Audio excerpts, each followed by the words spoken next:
देश के कुछ हिस्सों में एक बार फिर मंगलवार को बुलडोजर की कार्रवाई हुई। यूपी के बरेली और सीतापुर में बुलडोजर चले तो गुजरात के नडियाद खेड़ा में भी अवैध अतिक्रमण पर बुलडोजर चलाया गया।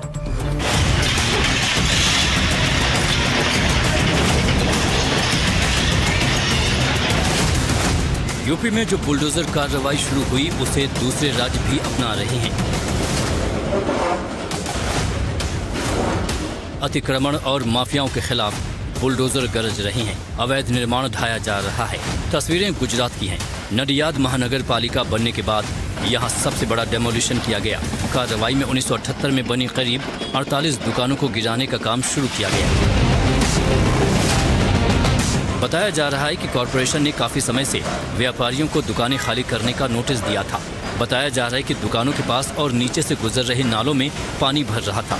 ये मामला हाईकोर्ट तक पहुंचा था, लेकिन मंगलवार सुबह से ही डेमोलिशन का काम शुरू हो गया। नगर निगम का कहना है कि यह दुकानों ठीक से नीचे बरसाती पानी का मुख्य नाला गुजरता है, जो लंबे समय से चौकअप होने के कारण आसपास के इलाकों में जल भराव की बड़ी समस्या पैदा कर रहा था। इस कारण आज प्रशासन ने निर्णय लिया है कि नाले को पूरी तरह से खुला किया जाए, ताकि आने वाले समय में शहर से जल भराव से राहत मिल सके। तो वहीं यूपी के बरेली में एक बार फिर बुलडोजर चला। एक बारात घर को ढा दिया गया। ये बारात वाजिद बेग नाम के शख्स का है, जिसे 26 सितंबर की हिंसा के मास्टरमाइंड मौलाना तौक़ीर रजा का करीबी बताया जा रहा है। इस कार्रवाई से पहले बड़ी संख्या में सुरक्षा बलों की तैनाती कर दी गई थी, ताकि किसी तरह का कोई बवाल न हो, न कोई रुकावट पैदा हो। ये कहा जा रहा है कि हिंसा से एक दिन पहले यहीं बैठक हुई थी। जो बरेली शहर में जो उपद्रव करने का प्रयास किया गया था, उसमें कई मुकदमे पंजीकृत हुए और उन मुकदमों की जब इन्वेस्टिगेशन की गई तो उसमें ये सामने आया कि 19 सितंबर को यही फरीदापुर चौधरी में इसी मैरिज हॉल में एक मीटिंग की गई थी, जिसमें कि मौलाना तौक़ीर रजा मौजूद था और उसके साथ साथ आईएमसी के कई महत्वपूर्ण पदाधिकारी भी यहाँ पर मौजूद थे। और जो 26 सितंबर को जो उपद्रव करने का प्रयास किया गया, उसका षड्यंत्र और उसकी जो प्लानिंग थी, उसकी भी बात यहाँ पर सामने आई है कि इसी मीटिंग के दौरान की गई। बताया जा रहा है कि 2 महीने पहले बरेली विकास प्राधिकरण ने इस बारात घर को सील किया था और अब 23 दिसंबर मंगलवार को ये कार्रवाई की गई। ये बारात घर बिना अनुमति के चल रहा था, बिना नक्शा पास कराए चल रहा था। इनको बकायदा नोटिस और बकायदा डेमोलिशन ऑर्डर करके इनके खिलाफ डेमोलिशन कार्रवाई की जा रही है। बरेली हिंसा से जुड़े लोगों पर कार्रवाई की जा रही है। मौलाना तौक़ीर रजा के करीबियों पर इस तरह की 5वीं कार्रवाई है। हालांकि वाजिद बेग के परिजनों ने इस कार्रवाई को गलत बताया है। 20 दिसंबर को इनने आदेश करा, 10 दिसंबर हम हाई कोर्ट में चलेगा। हाई कोर्ट की क्वेरी इनके बाबू लोगों ने बताया कि हमारी क्वेरी यहाँ लगा देना, तब तक तुम्हारा पेंडिंग रहेगा, कोई कार्रवाई नहीं होगी। हम इनसे लगातार मान रहे हैं कि कंपाउंडिंग दो, कुछ दो, राजस्व दो। इसे खजाने में इन्हें पैसा मिलेगा या राजस्व जमा करने में सरकार का फायदा होगा। तस्वीरें यूपी के सीतापुर की हैं।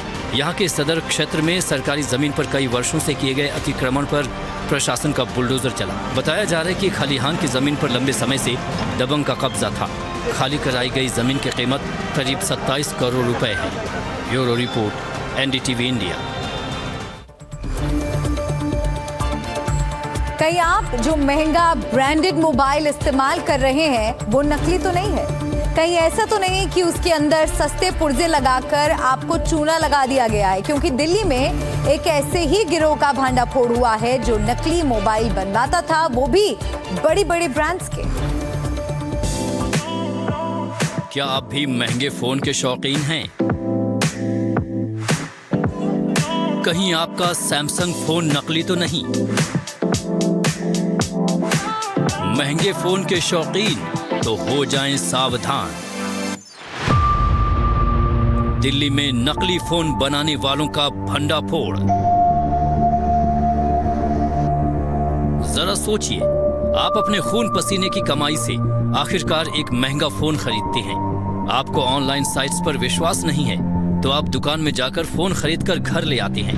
हजारों रुपए खर्च करके आपने अपना पसंदीदा फोन खरीद लिया, लेकिन अगर हम कहें कि वो नकली है तो आप जरूर चौंक जाएंगे। लेकिन दिल्ली की एक प्रसिद्ध मोबाइल मार्केट में ऐसा ही हो रहा था। दिल्ली के करोल बाग से पुलिस ने एक ऐसा गिरोह पकड़ा है जो महंगे सैमसंग मोबाइल फोन के नकली वर्जन बनाकर ग्राहकों को ठग रहा था। इस रैकेट से पुलिस ने 500 से ज्यादा फर्जी प्रीमियम फोन बरामद किए हैं, जिनकी मार्केट वैल्यू करोड़ों में है। चौंकाने वाली बात यह है कि ये फोन इतने असली जैसे दिखते हैं कि कोई भी आसानी से धोखा खा सकता है। दिल्ली पुलिस की सेंट्रल डिस्ट्रिक्ट की स्पेशल स्टाफ टीम को गुप्त सूचना मिली थी कि करोल बाग के बीडनपुरा इलाके में एक दुकान के अंदर नकली प्रीमियम सैमसंग मोबाइल बनाए और बेचे जा रहे हैं।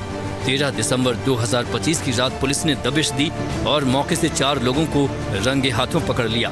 इस पूरे गिरोह का सरगना हकीम था और पुलिस ने हकीम समेत उसके 3 साथियों को पकड़ लिया है। बेदनपुरा करोल बाग से स्पेशल स्टाफ सेंट्रल डिस्ट्रिक्ट की टीम ने 4 लोगों को गिरफ्तार किया, जिसके नाम है हकीम, मेहताब अहमद, रवि आहूजा और राहुल। इनसे 512 Samsung premium mobile phones, fold and flip models, 124 motherboards, 138 mobile batteries और 459 fake IMEI printed stickers marked made in Vietnam और बहुत सारे mobile accessories and specialised assembling tools recover किए। पुलिस की जांच में क्या क्या मिला है आपको वो भी बताते हैं। 512 नकली सैमसंग अल्ट्रा फोन, फोल्ड और flip model phone, 124 motherboard, 138 battery, 459 नकली made in Vietnam IMEI sticker, बड़ी मात्रा में मोबाइल पार्ट्स, असेंबलिंग टूल्स भी जब्त। अब आपको इनकी पूरी प्लानिंग के बारे में बताते हैं कि कैसे ये नकली फोन को असली दिखाकर महंगे में बेचते थे। पुलिस के मुताबिक आरोपी चीन से मोबाइल के स्पेयर पार्ट्स मंगवाते थे, जैसे motherboard, camera, speaker, back glass और फ्रेम। फिर नकली IMEI स्टिकर लगाकर फोन को बिल्कुल नया जैसा बनाते। ये फोन मार्केट में 35 से 40 हजार रुपए में असली सैमसंग फोन बताकर बेच दिए जाते थे। मोबाइल फोन आज हमारे जीवन का अहम हिस्सा है, लेकिन यही चीज ठगों की कमाई का भी हिस्सा बन रही है। इसलिए जरूरी है कि आप सतर्क रहें। हमेशा अधिकृत डीलर या कंपनी के स्टोर से ही मोबाइल खरीदें। बिल और वारंटी कार्ड जरूर लें और कभी भी सस्ते मोबाइल के चक्करों में न फंसें। Bureau report, NDTV India.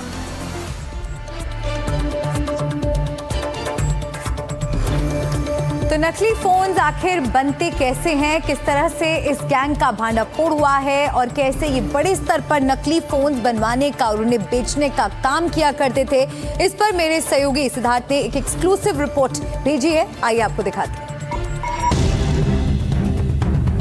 महंगा स्मार्टफोन खरीदने वालों के लिए ये खबर बेहद ज़रूरी है। हाल ही में दिल्ली पुलिस ने एक ऐसे गिरोह का पर्दाफाश किया जो प्रीमियम फोन्स के नकली कॉपी बना के ग्राहकों को ठग रहा था।